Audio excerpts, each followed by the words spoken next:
A Wind Creek call to the bullpen has been made by Southern California. New pitcher who has come on is Spock, Toby Spock, a right-hander, 6'2", 185, redshirt senior from Santa Barbara City College. So Spock, a big right-hander, has come on to work for Southern Cal. Thus far this year, this may be Spock's first appearance of the year. Nope, he's made actually 2 earlier appearances, pitched a total of 1 inning, given up 2 hits and 3 earned runs. He's walked 2, struck out 1. Opponents hit 400 against him in those 2 appearances. So big right-hander Toby Spock is on to work for Southern California. They are back in the game at 8-6. So he replaces Garrett Clark. Clark went an inning and a third, gave up just 1 hit. No walks, struck out a batter. Clark with a pretty good outing. Yeah. 20 pitches, 15 of them strikes. He kept them in the game, and now they are back in the game, having cut a 5-run deficit to 2. So Auburn would like to do some work here. Foster, Kirby, and Irish. That's a part of the lineup you don't mind seeing coming up if you want to try to get a little work done. I mean, it's been the bottom of the order today, but Foster with 4 RBIs on the series, 2 more today. Check swing. First pitch was a ball in, and he did not go. They won't even appeal that. 1 ball, no strikes, the count. Well, that 2-run double in the 6th by Cole Foster is pretty big right now. Yes, it is. 1-0 pitch to him. Off the hands, he fouled it on the ground right side. 1-1.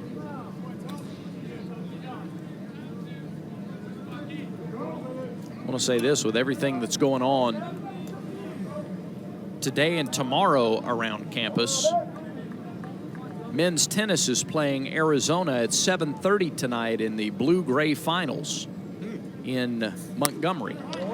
Pitch is outside to Foster, 2-1. So those who are listening maybe in the Auburn area to Tiger 95.9, if you're listening to the app and can get to Montgomery, going out to Lagoon Park, support the Tigers. A beautiful night in Montgomery. It's 7:30 tonight. Check swing, and it glanced off the bat. I believe it glanced off the bat. I thought it did too. 2-2 should be the count. Missed it. I think the scoreboard operator's wondering too. They're going to call it. It is a strike. Home plate umpire nods toward the Southern Cal dugout, and he does signal 2-2. Jeremy Dupree behind the plate confirms. Now 2 balls, 2 strikes to Foster. 8-6 Tigers, bottom of the 8th. Spock delivers.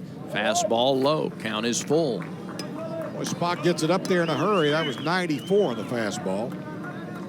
The hardest thrower of any of the Southern Cal pitchers that we see this weekend.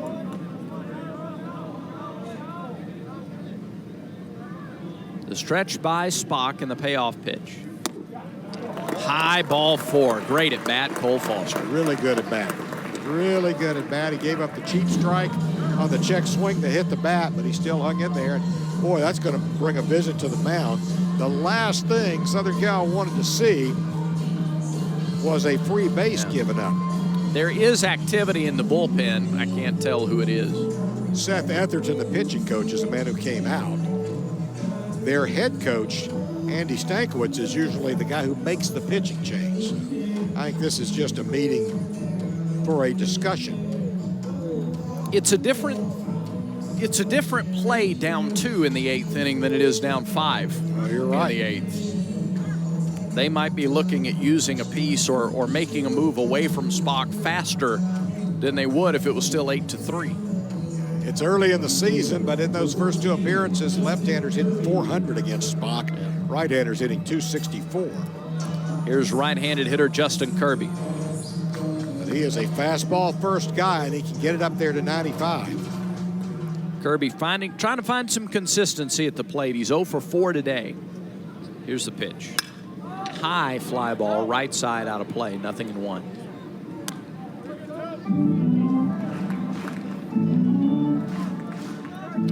From Alpharetta, Georgia to Kent State.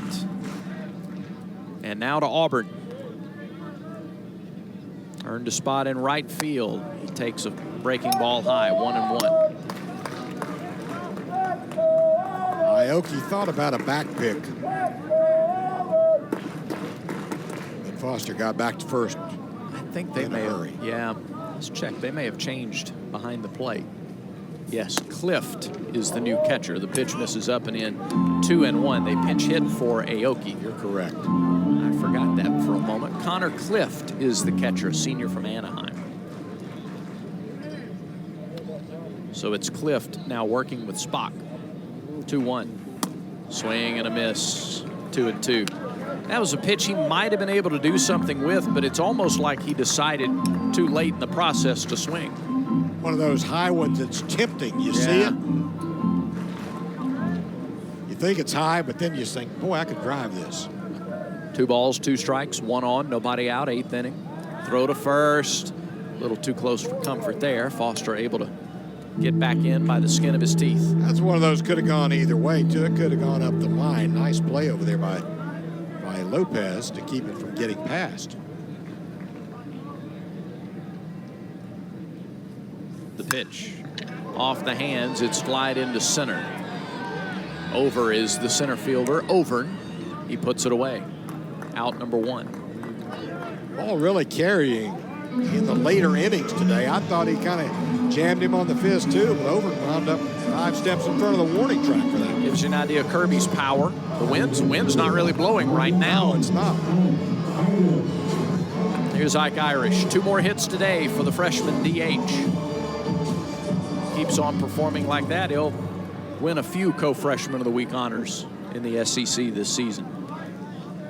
How about a 3-hit day for Mike? He's driven in 1, he scored 1, swings at the first pitch to no one's surprise, and fouls it off the plate, 0-1. If he likes it, he's going after it. Yeah, and I already trust him in doing that too. The freshman has made definitely left a mark early on in his college career. 0-1 the count. Spock to the plate. Breaking ball outside and high, 1-1. 2-run lead with Foster at first, not out of the question. Yeah. With a high average guy at the plate that you send the runner here. Agreed. 1-1 pitch. Inside, 2-1. Fastball with some bite, 92 from Spock.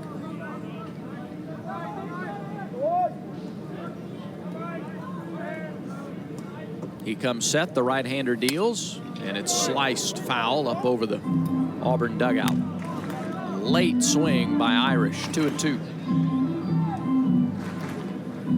2-strike hitting has been the story of the day for Auburn. Oh, yeah. Over half of their runs have been scored on hits with 2 strikes. Deep knee bend for Irish. Looks like a left-handed Blake Rambush up there with 2 strikes. The pitch. Off the hands, a little bloop, short right field. That's trouble. Second baseman, though, able to get over Goodzalonic and get underneath it to haul it in on the short right field grass about 10 feet from the foul line. Good job by the second baseman because nobody else had a chance at that. And he got a really good break on the ball. And now that'll be the end of the day for Spock. They will make the call to the bullpen and go to somebody else to face Bryson Ware. So Ware, with a hit and a couple of runs scored on the day, will face who will be the 6th USC pitcher of the afternoon. We'll get you the number, we'll get you the name, we'll get you the details on this one. It is an 8-6 Auburn lead, 2 outs, 1 on, bottom of the 8th inning, and USC makes a Wind Creek call to the bullpen.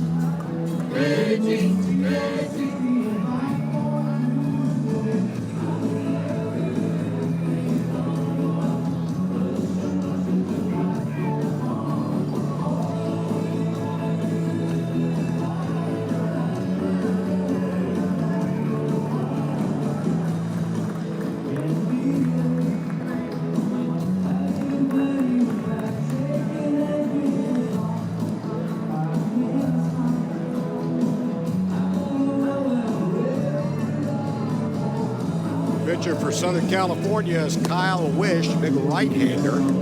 He is making his 3rd appearance of the year. Got 1 save, the only save that Southern Cal has recorded thus far this year. He's pitched 2 1/3, giving up 1 hit and walked 1. He has struck out 5. Opponents hitting 125 against him. So just by the early season statistics, you would say he's their closer.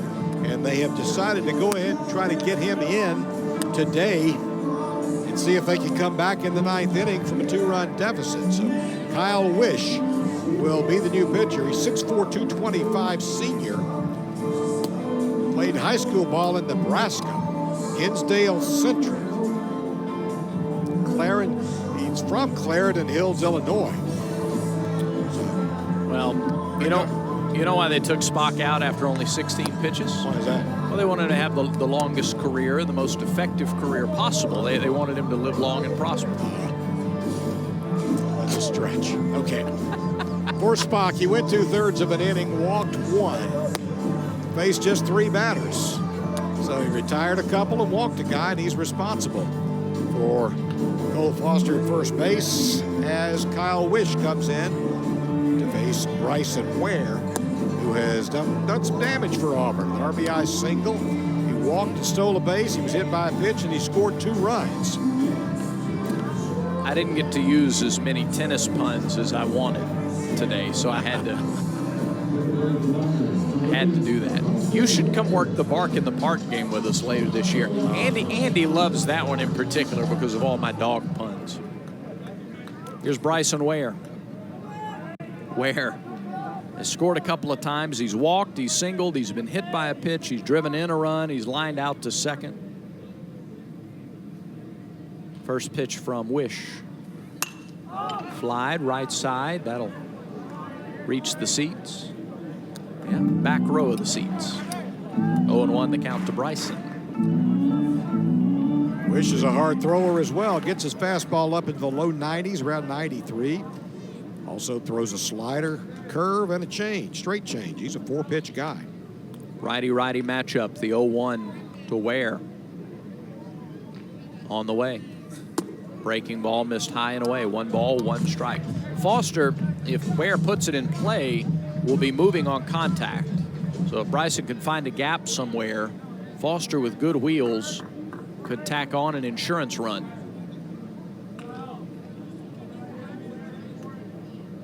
The 1-1 will have to wait. There's a spin and a throw to first.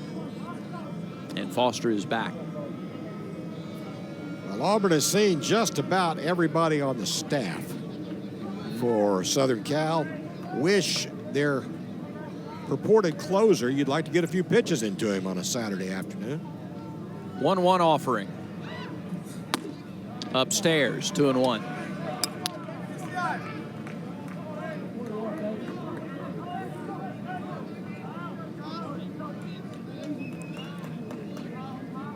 Ware a part of that 4-run 4th inning and the 5-run 6th. He scored in both innings. Swing and a miss, 2-2. Crept into the 4th hour of this game now. It moved along pretty fast, but then all of a sudden the bases on balls started cropping up from both sides. That slowed things down. Bottom of the 8th inning here at Plainsman Park. Wish.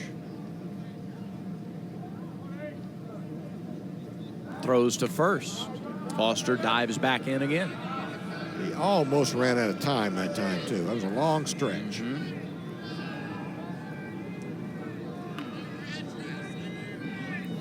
2 outs. 2 balls, 2 strikes. 1 on. Auburn leads by 2. It's 8-6 in the 8th. 8-6 in the 8th. 2-2 pitch. Fly to center field, well hit. There goes Auburn back. He's at the wall. He jumps. He cannot get it. That's a 2-run home run. Bryson Ware, 2nd of the year. Not 1 insurance run, but 2. And it's 10-6 Tigers. Boy, a launch to straightaway center field for Bryson Ware. Wish was late with the pitch. The fans were grumbling that a ball wasn't called. Thank goodness it wasn't. Yeah. 2-2 pitch, and he drove it out of here. And that was not a cheapie. That was to the deepest part of the ballpark. And Auburn just missed hitting a glove on it by about 3 or 4 inches at the most. It's 385 to straightaway center. That one probably about 395. Howell with a hard shot off of Wish. He doesn't even locate the baseball because he is limping and trying to walk off the pane. The ball didn't go very far away from him, but Wish started limping away. Howell is safe at first, and the athletic trainer for the Trojans will come out and take a look here at Kyle Wish. Yeah, they jump up and start throwing immediately in the bullpen. Wish took a shot on a line drive. However, he wants to stay in. He told the trainer he's staying in, but he was in significant pain when that ball came back straight at him. We'll see if we can tell where it hit him. It was a one-hopper that got him apparently right above the knee, it looked like. Couldn't quite tell from that angle. I don't know, Paul. I thought it got him right above the calf on the right leg. So maybe right below the knee. We'll see if you can tell here. Regardless, it didn't go anywhere. No, it dropped straight on the mound. I thought he gloved the ball there in the first instant, but in any event, here's Cooper McMurray, big right-hander against a big left-hander. Sweeping breaking ball, misses high and outside, 1-0. McMurray, solid day, 2 for 3, 2 runs scored, an RBI.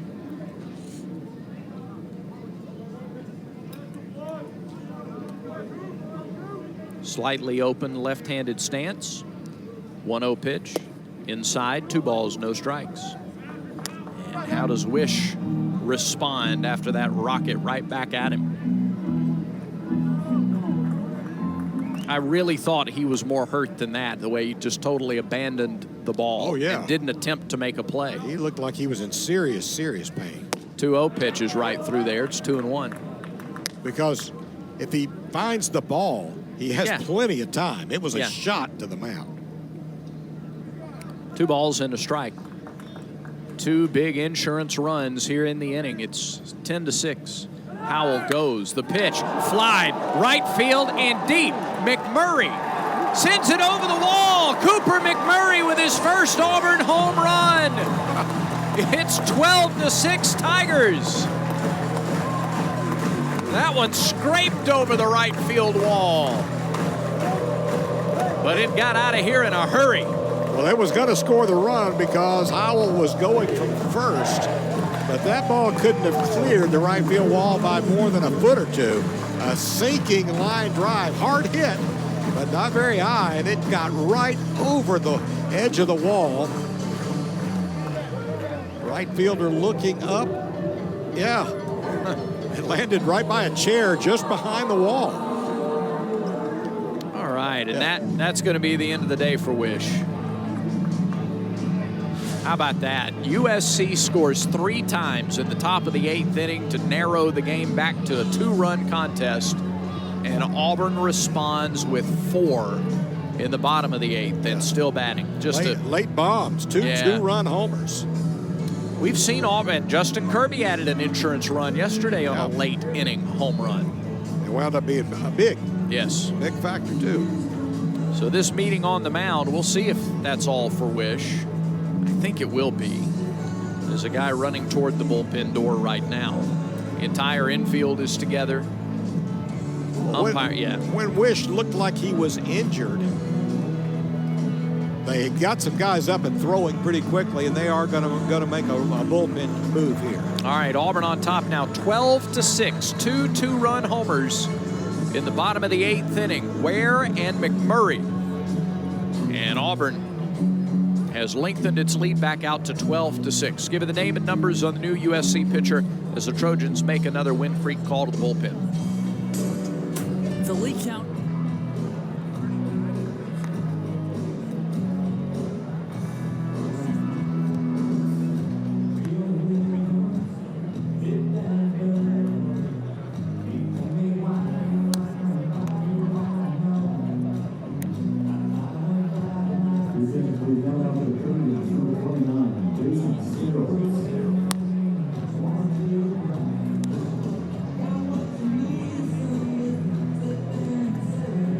Southern Cal makes another bullpen move. New pitcher will be Jason Sterles, 5'10", 185. He is a 5th-year senior from Pacific Palisades, California. Went to Brentwood High School. Sterles, right-hander, as we said, making his second appearance of the season. He has pitched 1 inning and struck out 3. Opponents hitting 0 against him. He has faced 3 batters. He struck out 3 batters. So he will come in with 2 outs in the bottom of the 8th inning. Auburn leading 12-6, and he'll be set to face Carter Wright. With nobody on base, 2 base-clearing home runs here in the 8th inning for the Auburn Tigers after Southern Cal rallied to pull within 2. Wish faced 3 batters. He gave up a 2-run homer, a single off of his leg, and another 2-run homer. And so it'll be Sterles who is saddled with the responsibility of trying to get USC out of this inning. We don't have a scout on Sterles. No. He's only faced 3 batters. He struck them all out.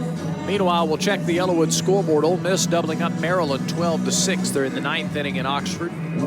Portland trying to win the series over Texas A&M. The 5th-ranked Aggies trail 4-1, and they're in their last at bat, the bottom of the 9th. It's Tennessee leading Dayton 5-1 in the 5th. Florida over Cincinnati 11-2 in the 7th. Carter Wright steps in and takes a first pitch high strike, 0-1. A&M lost their game last night, giving up 7 runs in the 9th inning of a tie game. The epitome of brutality. Here's the 0-1. It's flied by Wright. Right side out of play. And very quickly, 0-2 on Auburn's second catcher of the day. Mississippi State and Arizona State are scoreless in the top of the 1st. Missouri leads Florida International 4-zip in the 3rd. High Point is shutting out Alabama 6-0 in Tuscaloosa. They're in the 5th in that matchup. Ground ball left side, backhand stop made by Jackson. Long throw by Jackson, and he made it. Nice play by the USC shortstop. But Auburn sends 7 to the plate in the 8th inning. Some big-time insurance runs in the form of 2 two-run homers. Bryson Ware and Cooper McMurray go deep, and Auburn leads USC as we go to the 9th inning, 12-6.